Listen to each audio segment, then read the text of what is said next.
Hi, congratulations on your new RV. We're really excited for you. Please make sure before you're signing that you bring the following items with you. If you're a cash buyer, please make sure that you bring a cashier's check, no personal checks at time of signing, or you may bring actual cash. If you're a finance customer, please make sure that you bring proof of insurance listing your specific lien holder. If you need that information, please call us ahead of time. Also, make sure that you bring all valid driver's license of all persons that will be listed on the title.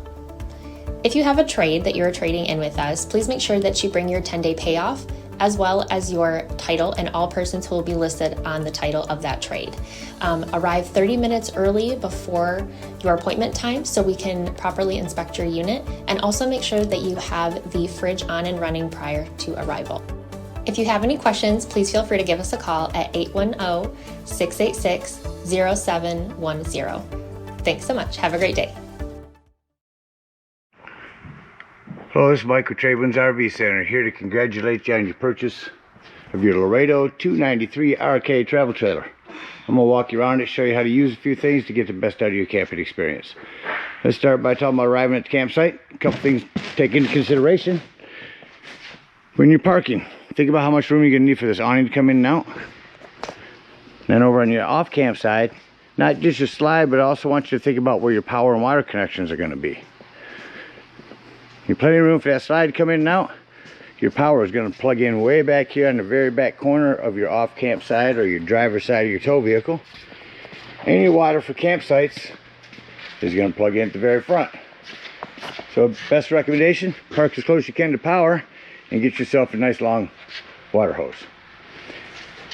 Once you arrive, got you a good spot, unhook our hitch. First thing we're going to do is level our unit. You have a night docking light should you arrive at night. Simply lift up or lower the unit until it's level.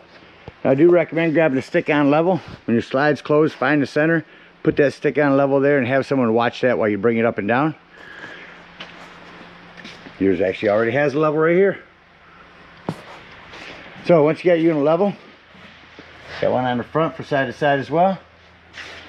Next thing we're going to do is stabilize it. Your unit's equipped with power stabilizing jacks. As I run these down, I'm going to recommend stabilizing jack pads. Jack pads are going to protect the feet of your stabilizing jacks from dirt and debris and hot blacktop in the summer. Grab a 4-pack of those, put them down on the ground, and run these down just until they're taut. Now you may have to, as you come down, adjust your feet.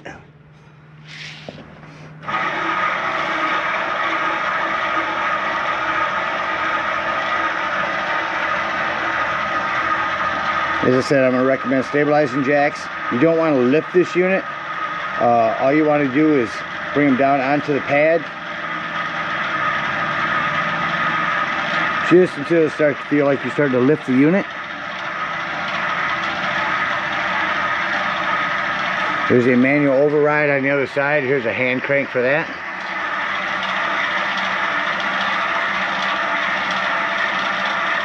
So we're only going to run these down just until our feet are flat and it feels like it's going to start lifting. Go ahead and stop. Run those two down in front. Show you these ones back here working. Run these two down back here. Once you got our unit level and stable, we can hook up our power and water. Now your 30 amp cord conveniently stores right inside here. Just pull it out, push it all back in when you're done. At the end of that 30 amp service, should you need to plug into a 110, you have a 30 to 15 amp reducer. Comes with your convenience pack. Got your power hooked up, let's hook up your water. Now again, at campsites, we're going to hook up to this city water connection. First and foremost, your water pressure regulator.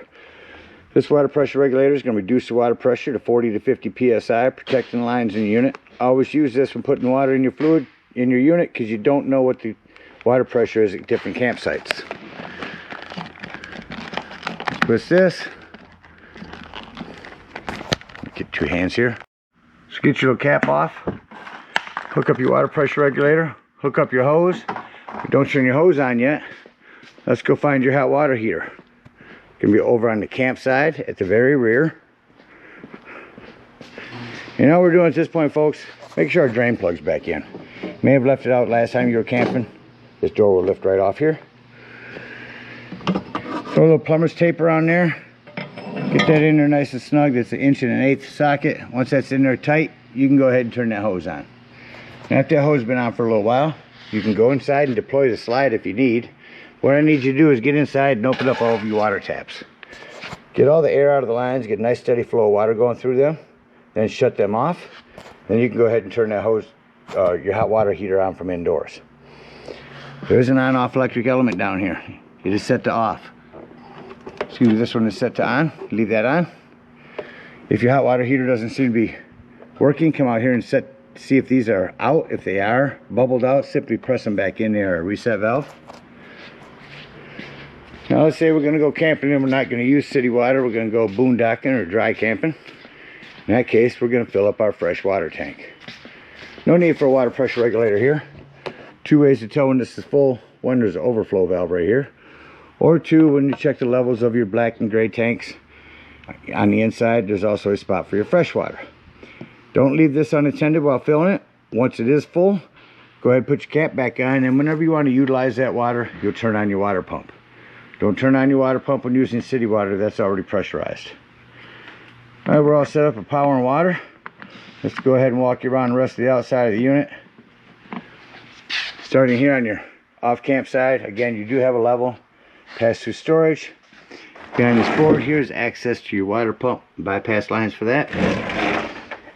Again, fresh water, city water connection. Right there's going to be a fresh water drain.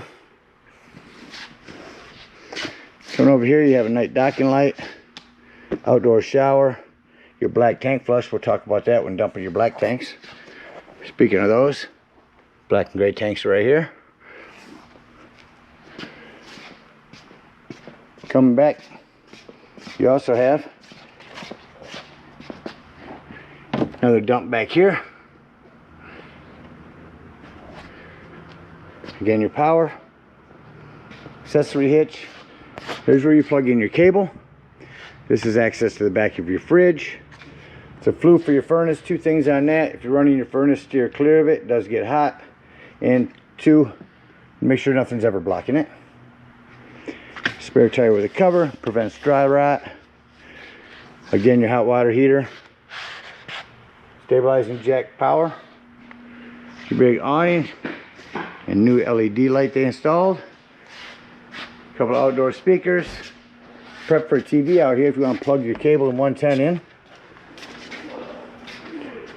Continuing down your campsite. Again, your big pass-through storage. Some lighting for in here. Another level for you. There's your battery. Check your battery posts every now and then. Make sure those haven't wiggled loose. And then inside here is access to your propane. Unscrew all 4 of these. You can get into your propane that's on a regulator. There's your propane opened up. Should be pointed toward the tank you should be using. Lefty loosey to open. That about covers everything out here. So take a look on the inside. Alright, coming up inside your unit, first thing I like to point out is a fire extinguisher. Make sure that you and everyone that's camping with you knows the fire extinguisher is located at the entry doorway in case of emergency. As you come in over here to the right in your hallway, some controls. Here's your slide control. We utilize that when bringing everything back in. Your awning. You don't want to run that awning out until your flap falls down to 9 degrees and you can see that silver bar. They will continue to run themselves out past that point and start to run themselves up backwards. So keep an eye on it when you run it out. Make sure you don't run it out further than you need to. Continuing here, here's where you check your brand new battery. Fresh black and gray tanks. You have freshwater ones. That's one I said you can hold down to tell when your potable water is full. Here's where you turn on your water pump when using that. Here's where you turn on your water heater if hooked to gas and your water heater if hooked to electricity. It does make a difference. Bunch of lighting here. Continuing into the living room. Up top here is our thermostat. Crank the air up. There's your AC. Shut that off. That'll shut off rather quickly. Crank this up and turn your heat on. Get your heat kick on down there underneath the fridge. Now you notice when I shut your heat off, it's going to take a few minutes for the heat fan to cycle through before it shuts off. Coming into the living room, remote for your TV, remote for your sound system as well. Won't pick up much on the sound system. There's your TV working. Sound system. 3 zones on that. 3 different sets of speakers, indoors, outdoors, or both. AM, FM, Bluetooth. Nice system. DVD player as well. There's your sofa. It'll turn into a bed. You lift these up and fold everything out. I'll show you how to do that real quick. Grab the back of the sofa. Pull it forward. Roll everything out. And here is an air mattress. Make sure you put your legs down for support. Your table over here will also fold down. Set it down on these lips here. Put a couple cushions on top. Gives you another sleeping quarters. Into the kitchen, Dometic fridge. Turn it on. Pressed in is auto. Auto means when you're plugged in, you're running off gas. As soon as you unplug, you're on electricity. Or if you lift that up, you're strictly gas. And if that light comes on, the gas is low. Self-explanatory microwave. Below that, a light and fan. Turn this to light. Hit your spark. There's your flame. Your oven does have a pilot light.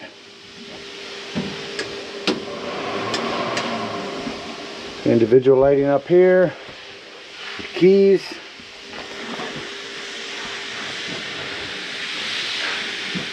Sofas, make sure you turn those sideways and strap them in for travel. Smoke alarm above your sofa. This is your antenna. When you get to the campsite, crank it up to the left. In the hallway down here below your thermostat is your 12-volt carbon monoxide propane detector. The reason I mention that's 12 volt, it's always running off your battery. So if you are out dry camping or something, and you're going to be gone for the day, nothing plugged in charging your batteries, use your battery disconnect, or in this case, disconnect your battery to keep this from running your battery down while you're gone. Coming into the bathroom, just want to mention to make sure you have your shower door snap closed for travel. Maintain your plumbing. A hand crank open vent in here, 110 with GFCI reset, and your lighting. Lastly, coming back into our bedroom, got some 110s on the side, smoke alarm back here, individual lighting, and another door to make sure you have snapped open for travel. You don't need this bouncing around while you're going up and down the road. Well, that about covers everything in here. Storage on hinges. Let's act like we're leaving the campsite and close the unit up. I like to shut off all the lights at my main control panel, because then I can walk through and see all the individual lighting that I need to shut off by hand. Which is quite a bit, but it's really nice because you can leave just one of these on at night and it'll light up the area enough for you to walk through and do anything you need. Once I've walked through, make sure all my lights are off, vents are closed, I turn my main lights back on and say doors and drawers. Make sure all your doors and drawers are closed. Nothing's going to impede your slides from coming in. Your TV, if you have it out on your swivel bracket, that you have it pushed back, strapped in chairs. Come over our control panel. Turn the slide on so you can see that, and hit slide in. You see the importance of having your entertainment doors closed. We don't want to rip them off just because we're closing up our slide. Same thing with the pantry next to the fridge. Can't emphasize it enough. People aren't paying attention. They bring their slide in. Next thing you know, they're ripping a cabinet door off.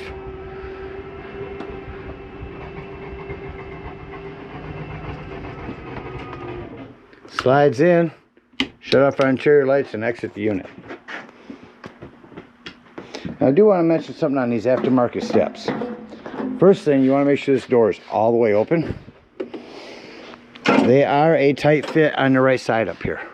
So as you're bringing them in, just make sure you adjust them over to the left. Lock that in there. Before you leave the dump station, we are going to lock and deadbolt our exterior door and lift and turn this handle. The reason I say after leaving the dump station is in case you want to check your tanks at the control panel to make sure they're empty, or if you can just go by sound. All right, if we are out boondocking, we're gonna bring up our stabilizing jacks. Come on over here and dump that fresh water drain. It's gonna go ahead and dump all that potable water out of there. If we are at a campsite, we're gonna hook our power, our water, and our cable, hook up our hitch, and head on up to the dump station. Now at the dump station, park accordingly. You've got a dump just in front of the tires here, and then one just behind them. We do have bigger, longer, stronger hoses. This is a 10-foot one we give you in your convenience pack. They do have some 20-footers, some Ys you can put together. But we're going to begin by starting up here at this black and gray tank. Hook up that hose, and we're going to pull the black tank. That's going to be a handle on your left. Once that sounds empty, you can go inside and check your panel to see if it is empty. Once it is, leave that black handle open. Grab your hose at the dump station. Hook up to this sewer tank flush, or black tank flush. Let that hose run for a good 5 minutes with that black handle open. It's going to wash all that nastiness out of there. When that's done, go ahead and close that black handle. Remove your hose. Make sure all the drain from that washout has dumped. Then close that black handle. And pull your gray handle. That's going to be cleaner water. It's your sinks and your showers. That'll clean your sewage hose out for you. And you can bring that on back here. Come dump this gray tank back here. It's going to be for your sinks in your kitchen area. That's going to clean your sewage hose out for you. Take that sewage hose, come back here, and conveniently and sanitarily store it right in your bumper.